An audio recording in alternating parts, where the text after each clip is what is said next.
Imagine कीजिए एक ऐसा मुंबई जहां सुबह ऑफिस जाने के लिए लोकल ट्रेन में धक्के खाना हिस्ट्री बन चुका हो। हाँ, सुनने में तो ये किसी साइंस फिक्शन मूवी का सीन लगता है। बिल्कुल।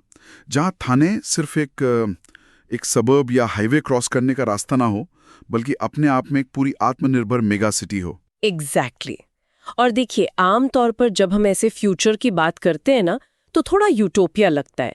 पर रियल एस्टेट और अर्बन प्लानिंग की दुनिया में ये एक रियलिटी है। राइट। एक ऐसी रियलिटी जिसका ब्लूप्रिंट प्रैक्टिकली तैयार हो चुका है और जिसका टारगेट ईयर है 2035। और आज की इस गहरी चर्चा में हम इसी ब्लूप्रिंट को डिकोड करने वाले हैं। हम बात करेंगे मुंबई मेट्रोपॉलिटन रीजन यानी एमएमआर के रियल एस्टेट और इंफ्रास्ट्रक्चर के बारे में। हाँ, और ये ट्रांसफॉर्मेशन एक रात में नहीं होता। इसके पीछे दशकों की प्लानिंग होती है। सेका। और इस डीप डाइव के लिए हमारे पास जो मूल स्रोत है, जो डीप रिसर्च का बेस है, वो पवन ठाकुर प्रॉपर्टी कंसल्टेंसी। उनका नंबर है 9004352787। उनके द्वारा प्रस्तुत और संग्रहित किया गया है। बिल्कुल, इनके डिटेल्ड नोट्स और डेटा पॉइंट्स के आधार पर ही हम आज का ये विश्लेषण करेंगे। तो इस चर्चा का मुख्य उद्देश्य ये समझना है कि 2024 से 2035 तक का डेवलपमेंट रोड मैप आखिर कैसा दिखता है, निवेशकों के लिए कहाँ मुनाफा है और कहाँ रिस्क छिपा है। इस सफर को ट्रैक करने के लिए हम 3 मेन एरियाज पर फोकस करेंगे। पहला है सरकार का pure infra development vision, right, जो स्पेशली जनवरी 2026 के MCI थाने कॉन्क्लेव में श्री एकनाथ शिंदे द्वारा प्रस्तुत किया गया था। और इस पॉइंट पर मैं श्रोताओं को एक छोटी सी बात क्लियर कर दूं। हम यहाँ बिल्कुल तटस्थ यानी न्यूट्रल हैं। हम किसी राजनीतिक विचार का समर्थन नहीं कर रहे हैं। हाँ, बिल्कुल, हम बस स्रोत में दी गई जानकारी और फैक्ट्स को रिपोर्ट कर रहे हैं। एग्जैक्टली। तो दूसरा पॉइंट होगा थाने का नया अवतार, और तीसरा होगा एक डायरेक्ट रिस्क रिवॉर्ड एनालिसिस कल्याण, नवी मुंबई और मीरा रोड के प्रॉपर्टी मार्केट्स का। तो चलिए सबसे पहले 2024 से 2035 तक के इस सफर को समझते हैं। मुझे ना ये पूरा मास्टर प्लान किसी स्मार्टफोन के किसी बड़े सॉफ्टवेयर अपडेट जैसा लगता है। ओह, वो कैसे? देखिए, अगर हम एमएमआर को एक स्मार्टफोन मान ले तो 2024 और 2025 एक बेटा वर्जन लॉन्च की तरह है। अच्छा, मतलब बेसिक ग्राउंड वर्क। हाँ, यहाँ हमने अटल सेतु को लॉन्च होते देखा। नवी मुंबई एयरपोर्ट का फेज 1 ग्राउंड पर दिखने लगा है, और वो पैनवेल कारजात रेल कॉरिडोर करीब 67% पूरा हो गया है। राइट।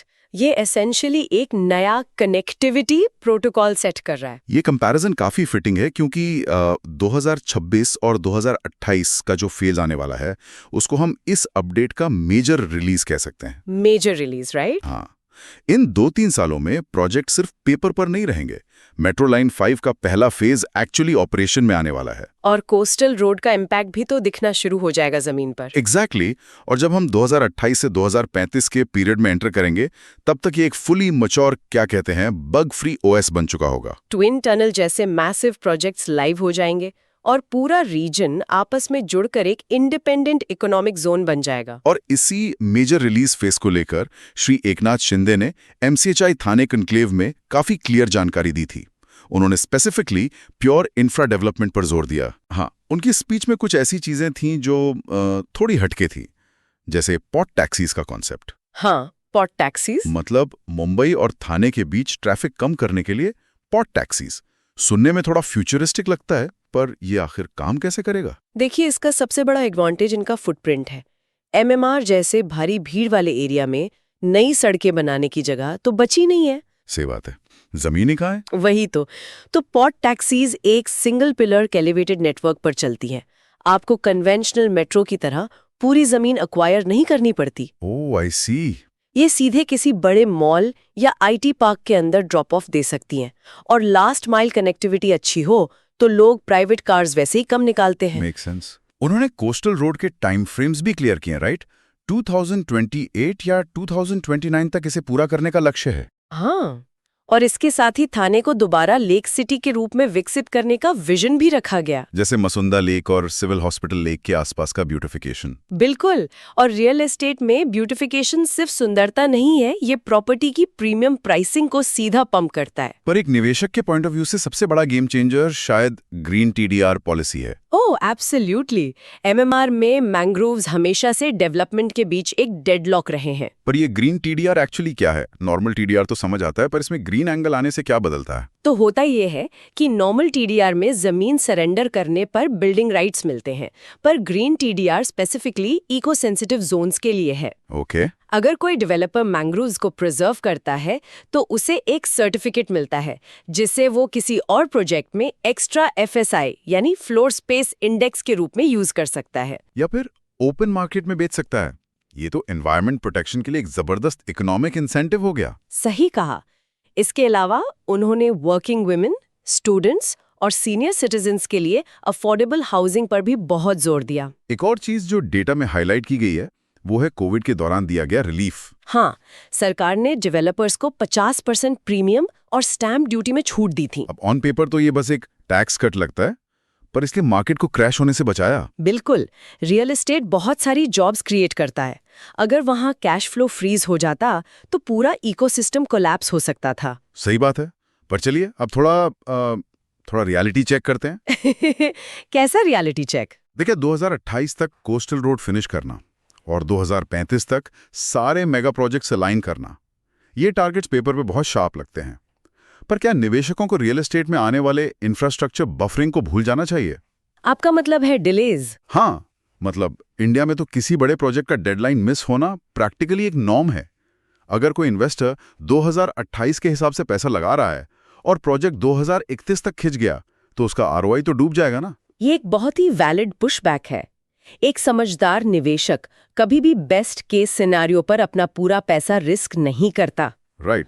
15 से 20% का डिले मार्जिन लेकर चलना बेसिक रिस्क मैनेजमेंट है। लेकिन यहाँ कैच ये है कि पिछले कुछ सालों में एग्जीक्यूशन स्पीड में काफी बड़ा शिफ्ट आया है। वो कैसे? अटल सेतु और रीसेंट मेट्रो लाइंस इसका प्रूफ है। सिविल इंजीनियरिंग चैलेंजेस अब बेहतर हैंडल हो रहे हैं। डिलेज होंगे, लैंड एक्विजिशन इश्यूज आएंगे, पर ओवरऑल ट्रैजेक्टरी क्लियरली अपवर्ड है। I agree. Timing the market से ज्यादा time in the market matter करता है। तो चलिए इस मैक्रो पिक्चर से थोड़ा जूम इन करते हैं थाने पर।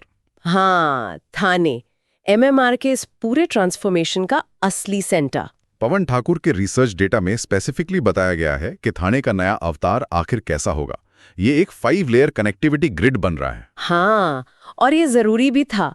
पुराना थाने मेनली सिर्फ एक हाईवे घोड़बंदर रोड पर डिपेंड था। उसको मैं एक सिंगल चोक्ड पाइप जैसा मानता हूँ।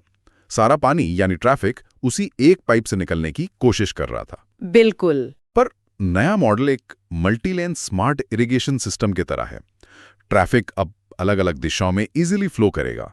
इस 5 लेयर ग्रिड में मेट्रो है, एक्सप्रेसवेज हैं, क्रीक ब्रिजेस हैं, कोस्टल रोड है और ऑफ कोर्स ट्विन टनल है।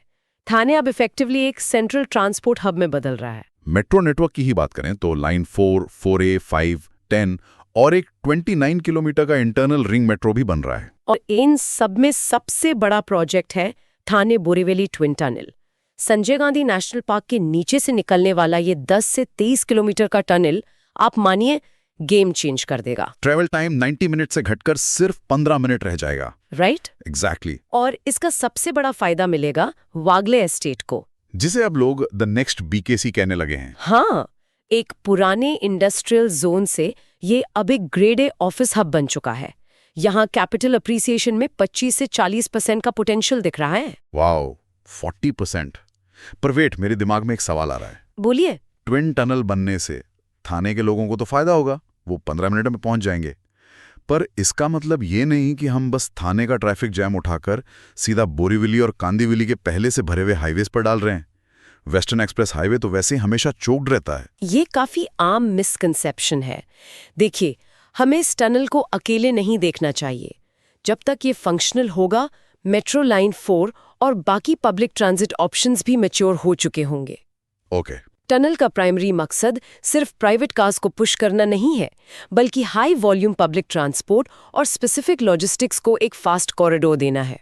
और कोस्टल रोड भी तो WEH का लोड तब तक पुल कर लेगा। एग्जैक्टली नए नोड्स बनने से एक्चुअली सेंट्रलाइज्ड भीड़ कम होती है। ये एक अच्छा पॉइंट है। अब चूंकि आपने लॉजिस्टिक्स की बात की है, तो आइए इस अर्थव्यवस्था के असली इंजन पर बात करते हैं, माल ढुलाई यानी फ्रेट ट्रांजिट। बिल्कुल, रियल इकोनॉमी तो इसी से चलती है। पैसेंजर ट्रांजिट जरूरी है, पर लॉजिस्टिक्स के बिना ग्रोथ नहीं होती। पवन ठाकुर के नोट्स में कोस्टल रोड बाईपास और खारबाव ब्रिजेस पर बहुत डीप डाइव किया गया है। बिल्कुल, छाकुरी से गायमुख तक जो 13.5 किलोमीटर का पैरेलल कॉरिडोर बन रहा है, वो इसेंशली घोड़बंदर रोड का आधा लोड अकेले उठा लेगा। और ये जो खारबाव ब्रिजेस बन रहे हैं, कसरवा दावली और गायमुख से लेकर भिवंडी तक, इसे मैं एक VIP बैकडोर एंट्रेंस मानता हूँ। VIP backdoor? वो कैसे? जैसे किसी बड़े स्टेडियम में VIPs के लिए एक बैकडोर होता है ना, उन्हें आम जनता की भीड़ में नहीं फंसना पड़ता, वो सीधे पीछे से आते हैं और स्टेज तक पहुंच जाते हैं। समझ गई। वैसा ही ये ब्रिजेस अनहेवी ट्रक्स के लिए करेंगे। ट्रक्स को आप थाने सिटी के अंदर आने की जरूरत ही नहीं होगी, वो इस बैकडोर से सीधे NH48 और भिवंडी के वेयरहाउसिंग हब्स हिट करेंगे। और इसका इम्पैक्ट सप्लाई चेन पर मैसिव होगा। लॉजिस्टिक्स में टाइम ही पैसा है।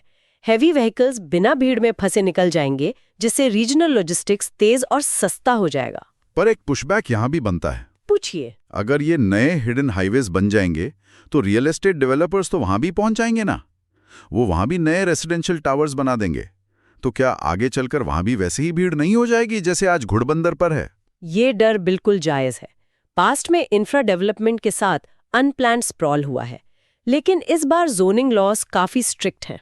Zoning laws? हाँ, CIDCO और MMRDA जैसी बॉडीज लैंड यूज को बहुत स्ट्रिक्टली प्लान कर रही हैं। वेयरहाउसिंग जोन्स में रेजिडेंशियल डेंसिटी अलाउ करने के रूल्स काफी टाइट है अभी। ऑन पेपर तो ठीक है, पर एग्जीक्यूशन कैसा होगा ये देखना पड़ेगा। वही ग्राउंड रियलिटी है। बिल्कुल, एग्जीक्यूशन पर ही सब कुछ निर्भर करेगा। तो चलिए अब अपने आखिरी और सबसे प्रैक्टिकल सेक्शन की तरफ बढ़ते हैं, रिस्क रिवॉर्ड एनालिसिस। निवेशकों के लिए सबसे जरूरी हिस्सा। हाँ, इन सब इंफ्रा अपडेट्स के बाद निवेशक पैसा कहां लगाए? हमारे स्रोत के हिसाब से हम कल्याण, नवी मुंबई और मीरा रोड का तुलनात्मक अध्ययन करेंगे। अगर हम इसको स्टॉक मार्केट की टर्म्स में समझे तो और क्लियर हो जाएगा। हाँ, लेट्स डू दैट। सबसे पहले नवी मुंबई की बात करते हैं। इसे हम एक stable blue chip dividend stock कह सकते हैं। एब्सोल्युटली। नवी मुंबई को प्लान्ड पावर हाउस कहा जाता है। इसके मेन ग्रोथ ड्राइवर्स हैं अपकमिंग एयरपोर्ट और अटल सेतु। अटल सेतु ने तो कॉर्पोरेट एक्सेस को बिल्कुल रीडिफाइन कर दिया है। यहाँ आपको हाई रेंटल यील्ड मिल रही है, करीब 3.5 से 5.5%, और शॉर्ट टर्म में 8 से 12% का ग्रोथ दिख रहा है। यहाँ निवेशकों की स्ट्रैटेजी बहुत सिंपल है, बाय स्मार्ट अर्न फास्टर। ये अभी सबसे स्ट्रॉन्ग बेट है MMR में।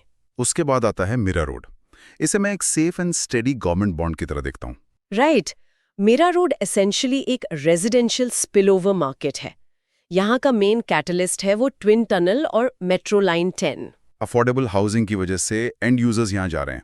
रेंटल यील्ड यहाँ भी ठीक है, लगभग 3 से 4.5%। पर एक रिस्क भी है। ग्रोथ स्टडी होगी, एक्सप्लोसिव नहीं, क्योंकि यहाँ कमर्शियल हब्स लिमिटेड हैं। और अब आते हैं तीसरे मार्केट पर, कल्याण, द फ्यूचर ट्रांजिट इंजन। इसे हम एक high risk high reward growth stock कहेंगे। कल्याण का सीन थोड़ा अलग है। यहाँ मेट्रो लाइन 5 और 12 आने वाली है, शिल्फाता कॉरिडोर है और डोंबिवली के पास बुलेट ट्रेन का फ्यूचर इम्पैक्ट भी आएगा। सबसे बड़ी बात यह एंट्री प्राइस बहुत कम है, तो अगर कोई 5 से 10 साल का होराइजन लेकर चलता है तो 10 से 15% तक का स्ट्रॉन्ग ग्रोथ देख सकता है। स्ट्रैटेजी यहाँ बिल्कुल अलग है, buy cheap wait and grow. पर नए निवेशकों के लिए यहाँ सबसे बड़ा रिस्क भी छिपा है। वही मैं पूछना चाहता था, इन सब प्रोजेक्ट्स पर जोर तो दिया जा रहा है, पर क्या निवेशक कल्याण में पानी, बिजली और सड़कों जैसी बेसिक सुविधाओं की कमी, मतलब जो सिविक इंफ्रास्ट्रक्चर लैग है, उसको इग्नोर नहीं कर रहे हैं? बहुत बड़ा पॉइंट उठाया आपने। देखिए, सिर्फ बिल्डिंग के बाहर एक मेट्रो पिलर बनने से प्रॉपर्टी रेट डबल नहीं होता। एग्जैक्टली। अगर बिल्डिंग में पानी नहीं है तो टेनेंट क्यों आएगा? ये निवेशकों के लिए सबसे कड़वा सच है। मेगा प्रोजेक्ट्स सेंट्रल या स्टेट गवर्नमेंट फंड करती हैं, उनकी एग्जीक्यूशन स्पीड फास्ट होती है, पर लोकल कचरा प्रबंधन, पानी की पाइपलाइन, इंटरनल रोड्स, ये लोकल म्युनिसिपल कॉर्पोरेशन का काम है। और इन दोनों की स्पीड में जमीन आसमान का फर्क होता है। इसी गैप को हम सिविक लैग कहते हैं। इसीलिए कल्याण उन निवेशकों के लिए बिल्कुल नहीं है जो 2 साल में क्विक प्रॉफिट्स चाहते हैं। ये स्ट्रिक्टली एक पेशेंस गेम है। इंफ्रास्ट्रक्चर्स में डिलेज इसका एक बहुत बड़ा रिस्क फैक्टर है। तो अगर हम आज के इस पूरे विश्लेषण को समेटें तो एक क्लियर तस्वीर सामने आती है। एमएमआर का पूरा ढांचा, पूरा डीएनए बदल रहा है। बिल्कुल बदल रहा है। अब सिर्फ एक साउथ मुंबई अकेले ही पूरी इकोनॉमी का इंजन नहीं रहेगा, बल्कि थाने, नवी मुंबई और कल्याण अपने आप में संपूर्ण और इंडिपेंडेंट मेगा सिटीज बन रहे हैं। और निवेशकों को अपना कैपिटल भी शिफ्टिंग ज्योग्राफी के हिसाब से ही अलाइन करना होगा। इस इन डेप्थ चर्चा को संभव बनाने के लिए हम एक बार फिर अपने मूल स्रोत पवन ठाकुर प्रॉपर्टी कंसल्टेंसी 904352-787 इनका आभार व्यक्त करते हैं। इनके सॉलिड डेटा कलेक्शन और विजन के बिना ये डिस्कशन मुमकिन नहीं था। सही कहा। इनके इनसाइट्स ने सच में एमएमआर के फ्यूचर मैप को क्लैरिफाई किया है। जाने से पहले मैं श्रोताओं के सोचने के लिए एक आखिरी सवाल छोड़ना चाहता हूं। एक ऐसी चीज जिस पर शायद आप सब ध्यान देना चाहेंगे। वो क्या? देखिए, जब नवी मुंबई, थाने और कल्याण जैसे इलाके, जहां अपने खुद के बिजनेस डिस्ट्रिक्ट्स होंगे, जैसे वागले एस्टेट, अपने एयरपोर्ट्स होंगे और इंटरनल मेट्रो हब से ये पूरी तरह आत्मनिर्भर हो जाएंगे। राइट। तो क्या 2035 तक काम के लिए रोज सुबह लोकल ट्रेन से मुंबई जाना, ये जो हमारा पुराना कॉन्सेप्ट है, क्या ये हमेशा के लिए खत्म हो जाएगा? बढ़ रहे? यही तो सोचने का विषय है। इस पर आगे खुद विश्लेषण किया जा सकता है। आज की इस गहरी चर्चा में बस इतना ही।